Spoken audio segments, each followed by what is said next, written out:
एकदम म्हणजे संतोषदादा चव्हाण यांना या सावरगाव कुसूर गटामध्ये अतिशय उत्स्फूर्त असं वातावरण या ठिकाणी आहे आणि आतापर्यंतच्या वातावरणानुसार दादांना या ठिकाणी जिल्हा परिषद सदस्य होण्यापासून कोणीच रोखू शकत नाही। या जिल्हा परिषद गटामध्ये शेतकरी पर्व या नावाने खरं तर ही जिल्हा परिषदेची निवडणूक हाती घेतली आणि जर संतोषदादा चव्हाण जर या विभागाचे झेडपी सदस्य जर झाले तर या विभागाचा विकास होण्यापासून, या विभागामध्ये जर प्रगती होण्यापासून, या विभागातील शेतकरी उन्नत झाल्यापासून किंवा प्रगती झाल्यापासून या शेतकऱ्यांचं आर्थिक आयुर्मान, आर्थिक प्रगती झाल्याशिवाय कोणीही रोखू शकत नाही। त्या दृष्टीने आपण जर पाहिलं तर ही जनता, या सावरगाव कुसूर गटातील जनता नक्कीच संतोषदादांना पाठबळ देतील आणि येणाऱ्या 9 तारखेला आपण पाहतो की संतोषदादा चव्हाण हे जिल्हा परिषद सदस्य झालेले असते।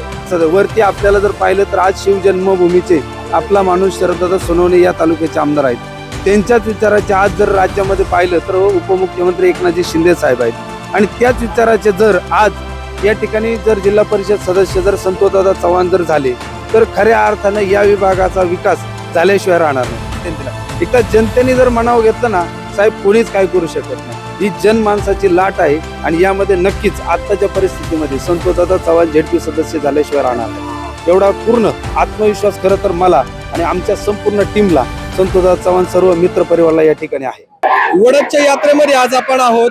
माझ्यासोबत या ठिकाणचे काही कार्यकर्ते आहेत, पदाधिकारी आहेत, त्यांच्याशी बातचीत करणार आहेत। निवडणूक सुरू आहे। सावरगाव कुसूर जिल्हा परिषद हा एक महत्वाचा जिल्हा परिषद गट आहे की ज्याच्याकडे संपूर्ण तालुक्याचं लक्ष लागलेलं आहे। कशी या ठिकाणी लढत असेल? जसा प्रचार चालू झालाय, जो तो ज्याच्या त्याच्या पद्धतीनं तऱ्हेनं प्रचार करत आहे, परंतु या ठिकाणी एकदम म्हणजे संतोषदादा चव्हाण यांना या सावरगाव कुसूर गटामध्ये अतिशय उत्स्फूर्त असं वातावरण या ठिकाणी आहे आणि आतापर्यंतच्या वातावरणानुसार दादांना या ठिकाणी जिल्हा परिषद सदस्य होण्यापासून कोणीच रोखू शकत नाही अशी परिस्थिती, असं वातावरण सध्या तरी तयार आहे।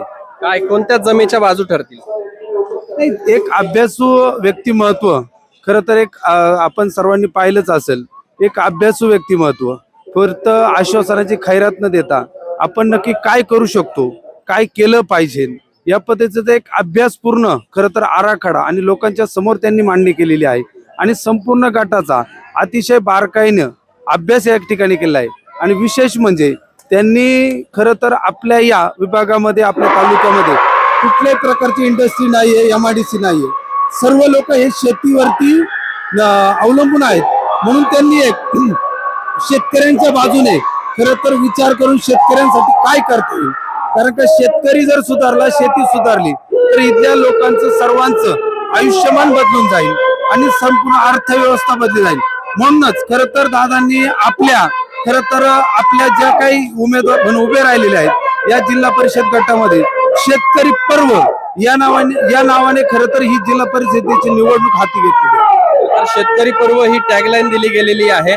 या मतदारसंघामध्ये शेतकरी वर्ग मोठ्या प्रमाणात आहे। शेतकरी वर्ग स्वीकारेल का? कारण संतोषदादा चव्हाण हे एक नवीन शहर आहे। याच्या आधीचे ज्यांनी नेतृत्व केलं ते या ठिकाणी चांगले मुरलेले आणि अनुभवी असे उमेदवार आहेत। खरं तर आपण पाहत आहोत की दादा एक स्वतः शेतकरी आहेत, एक व्यावसायिक सुद्धा आहेत, परंतु आपण सर्वांनी पाहिलं की दादा गेले 2 वर्षापूर्वी खरं तर कृषी उत्पन्न बाजार समितीला एकमताने निवडून आले आणि खरं तर त्या ठिकाणी दादा निवडून आल्यानंतर आपण खरं तर तो एक योगायोग होता, कारण का दादांची कुठल्याही प्रकारची त्या ठिकाणी जाण्याची नव्हती, परंतु राजकीय नेत्यांच्या अट्टाहासापायी खरं तर दादांना त्या ठिकाणी जावं लागलं आणि म्हणून खरं तर दादा त्या ठिकाणी निवडून गेले। काय परमेश्वराची इच्छा त्या ठिकाणी दादा जावे आणि दादांनी संपूर्ण कृषी उत्पन्न बाजार समिती आपण सर्वांनी पाहिलं असेल की एक अभ्यासपूर्ण काम त्या ठिकाणी नक्की कृषी उत्पन्न बाजार समिती शेतकऱ्यांसाठी काय करू शकते, काय केलं पाहिजे, इथून मागं काय केलेलं आहे, त्याच्यामध्ये काय सुधारणा केल्या पाहिजेत या दृष्टीने सविस्तर अभ्यास त्या ठिकाणी केलेला आहे आणि कुठल्याही भ्रष्टाचाराला खरं तर पाठबळ न देता प्रत्येक भ्रष्टाचाराला, प्रत्येक चुकीच्या गोष्टीला त्यांनी विरोध केलेला आहे आणि हीच एक जमेची बाजू आहे की शेतकऱ्यांच्या हिताचा विचार त्या ठिकाणाहून चालू झाला आणि आज तागायत खरं तर ते कुठल्याही प्रकारे कोणत्याही भूलतापांना, कुठल्याही प्रलोभनाला न भूलता खरं तर फक्त आणि फक्त शेतकऱ्यांसाठी आज बाजार समितीमध्ये झुंज देत आहेत आणि त्याच अनुषंगाने शेतकऱ्यांसाठी या जिल्हा परिषद गटामध्ये आपल्याला काय करता येईल त्या दृष्टीने खरं तर तो एक वासा आणि वारसा घेऊन एक शेतकरी पर्व ही टॅगलाईन लावून खरं तर आज दादा त्या दृष्टीने जिल्हा परिषदेच्या निवडणुकीमध्ये उतरलेले आहेत.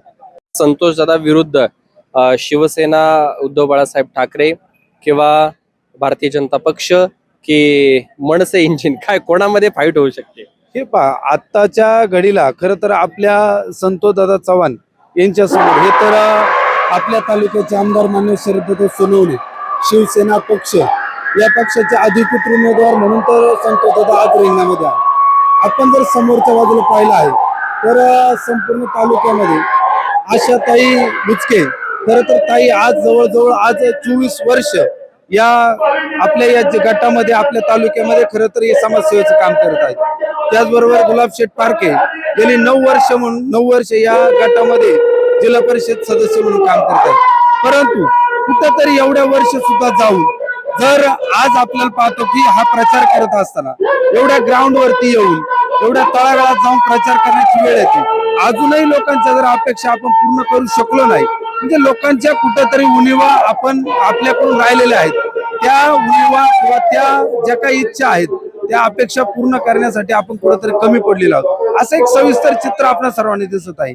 तर ह्या छोट्या मोठ्या गोष्टी आयुष्यामध्ये नक्की शेतकऱ्याच्या काय पाहिजे, आपल्या विभागामध्ये आपण काय केल्यानंतर हा विभाग हा गट आपला पुढे जाईल या दृष्टीने छोटे मोठे बारकावे खरं तर दादांनी शोधलेले आहेत. आणि एक नवीन चेहरा, नवीन चेहरा, तरुण चेहरा आणि एक नव्या दमाचा उमेदवार आहे की ज्यांनी खरं तर आपली चुणूक बाजार समितीमध्ये आपल्या सर्वांना दाखवलेली आहे. त्या दृष्टीने जर आज पाहतो आपण की आज राजकारणामध्ये खरं तर जर सत्ता असेल, सत्तेशिवाय शानपण नाही, हे पूर्वीपासून बोललं जाणारं ब्रीद वाक्य आहे. जर आज जिल्हा परिषद सदस्य वरती आपल्याला जर पाहिलं तर आज शिवजन्मभूमीचे आपला माणूस शरददादा सोनवणे या तालुक्याचे आमदार आहेत. त्यांच्याच विचाराचे आज जर राज्यामध्ये पाहिलं तर उपमुख्यमंत्री एकनाथजी शिंदे साहेब आहेत.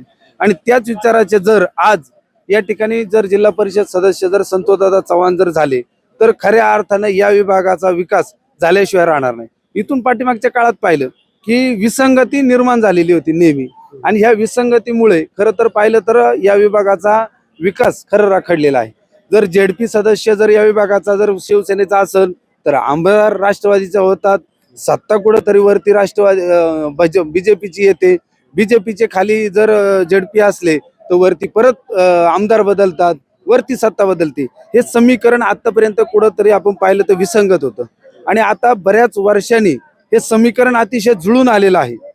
तर त्या दृष्टीने हे समीकरण जर जुळवलं आणि जर संतोषदादा चव्हाण जर या विभागाचे झेडपी सदस्य जर झाले तर या विभागाचा विकास होण्यापासून, या विभागामध्ये जर प्रगती होण्यापासून, या विभागातील शेतकरी उन्नत झाल्यापासून किंवा प्रगती झाल्यापासून या शेतकऱ्यांचं आर्थिक आयुर्मान, आर्थिक प्रगती झाल्याशिवाय कोणीही रोखू शकत नाही.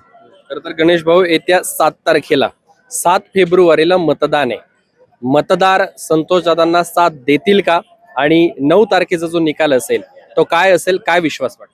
नाही, 100%. आता जे मी तुमच्या पुढे जे काय विश्लेषण केलेलं आहे त्याच्यानुसार 100% मतदार हा संतोषदादांना पाठिंबा देणार.